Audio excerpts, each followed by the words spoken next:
জোর দাও। আমারে তুমি পরিত্যাগ করতে চাও, সেই মতলবটাও পাকা করে আইছো। কেন পরিত্যাগ করবে আমাকে? আমি তো পরিত্যক্ত হতে চাই না।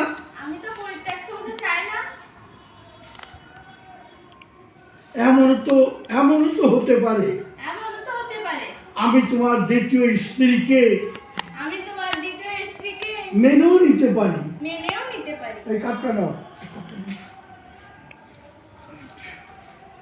আমার স্বামী এই কথা শুনে চমকে আমার দিকে তাকালেন। আমার স্বামী এই কথা শুনে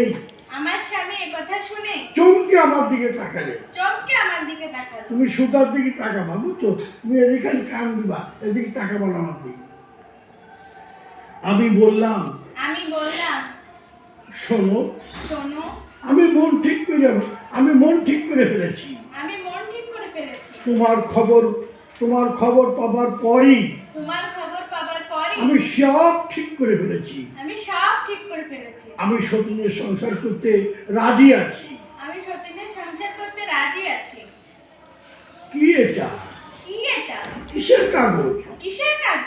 কেন এই কাগজ তুমি আমার হাতে গুঁজে দিচ্ছ? দেখলাম ডিভোর্সের কাগজ। দেখলাম ডিভোর্সের কাগজ। আমার স্বামী আমাকে ডিভোর্স করেছেন। সঙ্গে সঙ্গে হাতের মুঠোর মধ্যে ওই কাগজগুলোকে মনে হলো লক্ষ লক্ষ সাপ যেন ফনা তুলে আমাকে দংশন করে চলেছে। ওদের দংশনের জ্বালায় জর্জরিত হয়ে স্বামীর পা জড়িয়ে ধরলাম।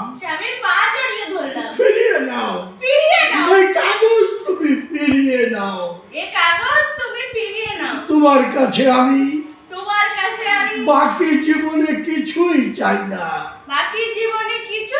শুধু স্ত্রীর মর্যাদাটুকু দিও।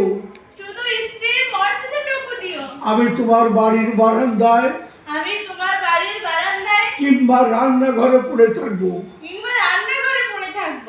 একটু বিরক্ত করব না। তোমাকেও না, তোমার নতুন বউকেও না।